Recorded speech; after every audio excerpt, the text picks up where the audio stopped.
రోజుకొక అబద్ధం ఫ్లెక్సీలు సృష్టిస్తారు. మరి ఆ కుటుంబం వైఎస్ఆర్ అభిమాని, వైఎస్ఆర్ జగన్ అభిమాని అని చెప్తా ఉన్నారు. అదే జగన్ అభిమాని వైఎస్ఆర్ అభిమాని అయితే దగ్గర దగ్గర ఈ 4 నెలలుగా తను వైజాగ్ ఎయిర్పోర్ట్ని ప్రతి వారం టచ్ చేస్తూనే ఉన్నాడు. మరి ఈరోజు ఏ ఒక్క రోజు ఎందుకు కలవలేదు ఆయన?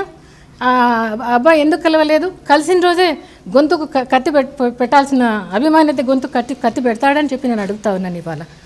మరి ఎందుకు ఈ విధంగా మాట్లాడుతూ ఉన్నారని అడుగుతున్నా. వైఎస్ఆర్ అభిమాని అయినా ఇంకొకరైనా నిజంగా అభిమాని అనుకుందాం. మనుషుల్లో ఎన్నో రకాలు ఉంటారు. కానీ ఎంక్వైరీ చేయాల్సిన బాధ్యత, ఎంక్వైరీ చేయాల్సిన అవసరం. ఈరోజు మరి ఒకటి అబద్ధం లేఖలు సృష్టించారు. ఆ లేఖ అప్పుడే ఎందుకు ఇలాకపోయినారు? అప్పుడే ఎందుకు చూపించలేకపోయినారు? 10 గంటల తర్వాత ఆ లేఖ ఎలా బయటకు వచ్చింది? మరి ఆ లేఖ గురించి మళ్ళీ పాకెట్లో లెటర్ అంటున్నారు. అది ముడతలు లేని లెటర్గా చూపించబడ్డది. మరి అదేవిధంగా మరి దాంట్లో ఇంకొకరెవరో ప్రశ్నిస్తే దానికి ఒక జవాబు. 3-4 రాతలు ఉన్నాయంటే దానికి ఎవరెవరో రాశారు అని చెప్పి దానికి ఒక జవాబు చెప్తా ఉన్నారు. ఇలాంటి అబద్ధపు సాక్ష్యాలు, అబద్ధపు ప్రకటనలు, అబద్ధాలతోనే ఎందుకు అబద్ధాలతోనే జీవిస్తున్నారని అడుగుతా ఉన్నాను నేను ఇవాళ.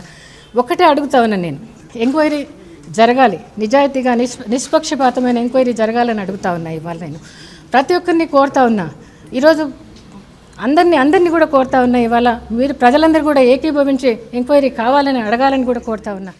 అంటే మరి అంత లోతుకు ఇక్కడ కట్ అయింటే ప్రాణం పోయిండేది. కాబట్టి అంటే అంత జగన్ ఇక్కడికి రాకతలకే డీజీపీ లైన్లోకి వచ్చారు. అంత అర్జెంటుగా ఎంక్వైరీ లేకుండా చెప్పాల్సిన అవసరం ఏముంది? ముఖ్యమంత్రి గారు వచ్చారు, అంత అర్జెంటుగా చెప్పాల్సిన అవసరం ఏముంది? అంతవరకు మాకెవరు డీజీపీ మాట్లాడినంత వరకు మా పార్టీ వాళ్ళకి కానీ మాకు కానీ తెలియదు ఇది జరుగుతా ఉందని చెప్పి.